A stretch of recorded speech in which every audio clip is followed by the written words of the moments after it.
अब सवाल यह है कि बाकी मुस्लिम ममालिक तो अपनी जगह पे सारे सपोर्ट एक सॉलिडरिटी दिखा रहे हैं, लेकिन जो विक्टिम होता है, जिस पे अटैक होता है, अब पहला रिस्पांस तो उन्होंने देना है उन्होंने फैसला करना है कि उन्होंने इसको रिस्पॉन्ड करना है या नहीं करना। बाद में ही बाकी आपके आपके यार दोस्त आपके साथ खड़े होते नहीं खड़े होते या आपको सपोर्ट देते हैं, वो तो बाद में आएगा। कतर में इतनी है सख्त है, आपका ख्याल है कि वो उनको रिस्पॉन्ड करेंगे? वो रिस्पॉन्ड करेंगे तो अगेन उसके बाद कुछ ममालिक उनके साथ खड़े होंगे। देखिए, कतर की जहां तक बात है, कतर एक रकबे के एतबार से अरब कंट्रीज में छोटा मुल्क जरूर है, लेकिन कतर ने ओवर द इयर्स ये शो भी किया है कि वो बड़े उनकी जो हिकमत अमली रही है वो बड़ी कारगर भी रही है। अगर आप चंद साल पहले बात करें, जो बाकी अरब ममालिक के साथ उनका एक झगड़ा हुआ था और उन पर ब्लॉकेड भी कर दिया था, और सारे क्राइसिस के अंदर उन्होंने ना सिर्फ सर्वाइव किया बल्कि थ्राइव किया। तो लेकिन ये दूसरी बात है कि क्या कतर उस तरह के स्टेप्स लेना चाहता है कि जिस तरीके से कि प्रैक्टिकली उसी तरीके का टिट फॉर टैट, कि जिस तरीके से इजराइल ने उनके ऊपर हमले किए हैं और उसके जवाब में कतर भी उनके ऊपर हमले करे। तो ये मेरा ख्याल में कतर भी जानता है कि शायद पॉसिबल भी नहीं है, गिवन के इस वक्त जो जितनी जो टेक्नोलॉजी है जिसके ऊपर इन्हिसार है वो सारी वेस्टर्न और अमेरिकन टेक्नोलॉजी है, और वो क्यों करके फैसिलिटेट करेंगे जो इस तरह का अटैक है वो इसराइल के ऊपर। तो शायद इस वजह से कोई काइनेटिक या मिलिट्री ऑप्शन तो नहीं है अवेलेबल। मे बी दूसरे तरीके से आई थिंक इसी वजह से उन्होंने ये समिट बुलाया है कि एक कलेक्टिव, अगर इसके हवाले से मुस्लिम दुनिया में अरब ममालिक में इत्तेफाक राय पैदा करके प्रेशर बिल्ड किया जाए और एक डिटेरेंस क्रिएट हो। ये ना हो कि एक न्यू नॉर्मल बन जाए कल जब उनका दिल करे कि वो इस तरह से कार्रवाई करते रहें, और ये बहुत बड़ा डेट्रीमेंटल होगा। ये तो आपकी बात से वाज़ेह लग रहा है और आई एग्री विद यू कि सारा असला यूरोप से लेते हैं, सारा असला ये जो अरब ममालिक हैं जो आज बैठे हुए हैं वहाँ पे, इंक्लूडिंग पाकिस्तान भी, सारा असला तो यूरोप से ले रहे हैं या आप उनसे अमेरिकन से ले रहे हैं। चले अब हम थोड़ा सा चाइना से ले रहे हैं, फेयर इनफ। अदरवाइज उनके अड्डे भी वहीं पे हैं, हर मुल्क में अड्डा है जिनके सरबरान वहाँ बैठे हुए और इसराइल के खिलाफ वो कोई ना कोई लहन अमल बना रहे हैं। तो वो तो इस पोजीशन में नहीं है कि वो उनके साथ लड़ सके। तो मैक्सिमम ये हो सकता है कि जिन अरब ममालिक ने इसराइल को तस्लीम किया हुआ है, उसमें तुर्की भी शामिल है अगर मैं गलत नहीं कह रहा, तो वो अपने इसको डिनाउंस कर सकते हैं कि वो फाइन कि अब हमारे डिप्लोमेटिक हम इनके साथ तल्लुकात नहीं रखें। सबसे बड़ा ब्लो तो ये हो सकता है उनके लिए कि जो वहाँ पे खित्ते में कुछ ममालिक हैं जिनके डिप्लोमेटिक उनके साथ रिलेशनशिप हैं, उनको कट ऑफ कर दें। जो ड्राफ्ट रेजोल्यूशन जिसका जिक्र हो रहा है, क्योंकि अभी तो अडॉप्ट होगी, उसमें इसी बात का हिंट दिया गया है। अच्छा। और आज वैसे कोइंसिडेंस भी है कि आज 15 सितंबर को 5 साल पहले आज ही के दिन जो अब्राहम अकॉर्ड हुआ था, जिसके तहत अमेरिका ने जो डील करवाई थी कि अरब ममालिक रिकग्नाइज करेंगे, ताल्लुकात मामूल पर लाएंगे इसराइल के साथ, और पहले मरहले में यूएई, मोरक्को और बहरीन ने डिप्लोमेटिक रिलेशनशिप एस्टैब्लिश किए थे इसराइल के साथ। अगले मरहले में बाकी जो ममालिक हैं उसमें सऊदी अरब का भी नाम आ रहा था, बाकी जो मुल्क हैं उन्होंने भी करना था, लेकिन फिर ये अक्टूबर 7 हुआ, उसके बाद सारा मामला खत्म हो गया। तो उसमें जिक्र है ड्राफ्ट के ये जो इस तरह की कार्रवाइयां हैं उससे जो एक लार्जर पीस प्लान है उसको धचका लगेगा।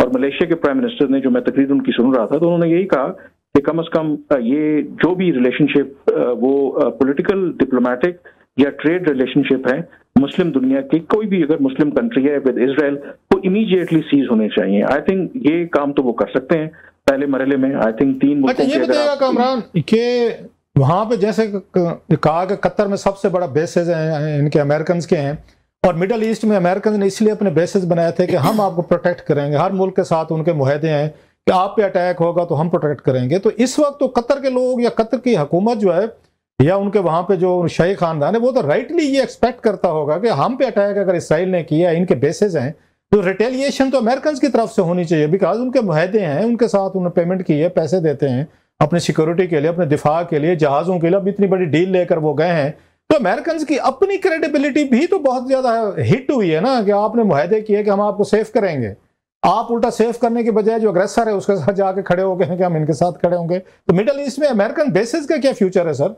दोनों सवाल आपका प्लीज जवाब दीजिएगा। देखिए, अमेरिकन जो बेसिस है उनका तो इमीडिएटली कतर, इसके हवाले से अमेरिकन मीडिया ने रिपोर्ट किया था कि शायद कतर रिव्यू करेगा जो सिक्योरिटी अरेंजमेंट है, तो उसको फौरी तौर पर उन रिपोर्ट्स को कतर ने मुस्तरद किया।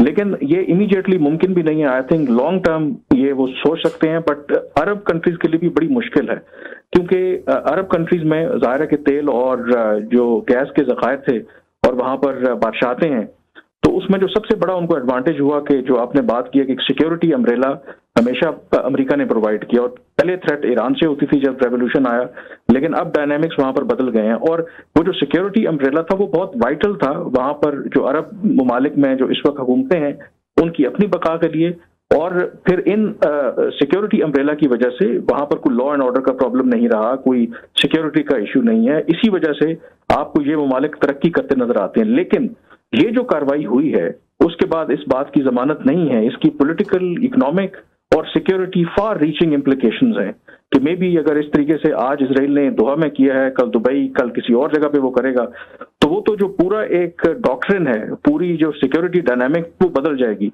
तो ये तो फिर अरब ममालिक के लिए एक सर्वाइवल की जंग है और उनकी हुकूमतें हैं वहां पर। कामरान, लास्ट क्वेश्चन, आपने कहा कि अरब के लिए सर्वाइवल की जंग है, फेयर इनफ। इनको पहले अमेरिकन बेसिस चाहिए थे कि आपस में दुश्मनियां थी इनकी, और स्पेशली ईरान के साथ मसला था। मोस्टली जो अरब वहां पे ममालिक हैं उनको वो न्यूट्रलाइज हो गए। ईरान भी अब इस पोजीशन में नहीं है, बल्कि शायद वो भी सिंपथाइज करता है कि जनाब कि मैं इस ब्लॉक में खड़ा होता हूँ, शामिल होता हूँ। तो ये आपस में बैठ के तल्लुकात अपने ठीक क्यों नहीं कर लेते, ताकि इनको सिक्योरिटी की, बमों की, तोपों की, बेसिस की जरूरत है सच ना रहे कि कोई इनको फॉरेन फोर्स आए और इनको आके प्रोटेक्शन दे। इसके बाद रहने तो नहीं चाहिए, मतलब ममालिक के दरमियान अपनी अपनी फोर्सेज फेयर एनफ वो काम कर सकती हैं। At least they can do that, आपस के इख्तलाफात खत्म करके इकट्ठे हो जाएं। अगर नहीं होंगे तो फिर तो बेसिस की जरूरत रहेगी। देखें, ये जो एग्जिस्टिंग जो वर्ल्ड ऑर्डर था सेकंड वर्ल्ड वॉर के बाद, वो तब्दील हो रहा है, और उस वर्ल्ड ऑर्डर के तहत जाहिर है कि जब ये सिक्योरिटी अरेंजमेंट हुआ था, तेल और गैस के जखायर दरियाफ्त हुए थे और इन ममालिक को सिक्योरिटी चाहिए थी। अमेरिका उस वक्त दुनिया मगरिब में इंडस्ट्रियल रेवोल्यूशन था, उनको सस्टेनेबल सप्लाई चाहिए थी ऑयल की, तो वो उनके साथ उन्होंने अरेंजमेंट किया था। अब लगता है कि उसकी जो मियाद है, डायनामिक्स हैं, वो बदल गई हैं। तो शायद मेरा ख्याल है, आई एम श्योर कि वो पब्लिकली बेशक ये अरब लीडर्स ना कहें, लेकिन प्राइवेटली और अंदरूने खाना इसके बारे में जिसको भी अगर अकल है तो वो सोच रहे होंगे कि अब उन्हें अमेरिका के ऊपर आप रिलाय नहीं कर सकते। ठीक है, ईरान से अगर उनको पहले थ्रेट था वो थ्रेट अब नहीं रहा। इजराइल अगर उनके लिए बड़ा थ्रेट है, ग्रेटर इजराइल की बात हो रही है, और इजराइल और अमेरिका का जो नेक्सस है सारी दुनिया जानती है, तो क्या ऐसी सूरत में इन ममालिक को अमेरिका के ऊपर रिलाय करना चाहिए? चाइना की तरफ रुख कर सकते हैं, करेंगे तो मैं सॉरी आपकी बात काट रहा हूँ, ये चाइना की तरफ रुख कर सकते हैं कि वो सऊदीज और उनके बड़े अच्छे तल्लुकात हुए, ईरान के साथ भी हुए, पाकिस्तान वैसे दरमियान में रोल प्ले कर सकता है। और चाइनीज जो टेक्नोलॉजी है, वार टेक्नोलॉजी, वो हमने देखा है कि उन्होंने यूरोपियन टेक्नोलॉजी पे अभी जो पाकिस्तान इंडिया वार हुई है उनकी हमें बढ़तरी नजर आई है। तो ये ममालिक इधर स्विंग कर सकते हैं चाइना से प्रोटेक्शन लेने के लिए कि भाई साहब हमें बचाया जाए, आप आए और हम आपके साथ मुआहदा करते हैं। चाइना के साथ ऑलरेडी जो अरब ममालिक हैं, खास करके सऊदी अरब और यूएई वगैरह की बात करें तो उनके साथ ऑलरेडी बातचीत चल रही है। खास करके जब बाइडेन टाइम के ऊपर ताल्लुकात खराब हुए थे सऊदी अरब के, तो फिर सऊदी अरब जो है वो चाइना के करीब हुआ था। तो चाइना की क्योंकि डिप्लोमेसी बड़ी डिफरेंट किस्म की है, वो क्वाइटली ऑपरेट करते हैं। अल्टीमेटली जो इस वक्त ज़ाहिर है कि दुनिया में दो ही बड़ी ताकतें हैं, अमेरिका है या अब चीन ताकत है।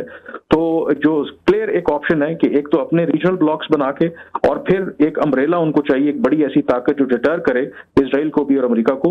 वो यकीनी तौर पर चीन हो सकता है, लेकिन जाहिर है कि ये इतना स्ट्रेट फॉरवर्ड केस नहीं होगा, क्योंकि जो अमेरिका है अपना स्फेयर ऑफ इन्फ्लुएंस जो है वो इतनी आसानी से तो यहाँ से छोड़ेगा नहीं। But I think in the long run I am sure के जो अरब लीडर्स हैं उनके दिमाग में ये प्लान भी लाजमी होगा।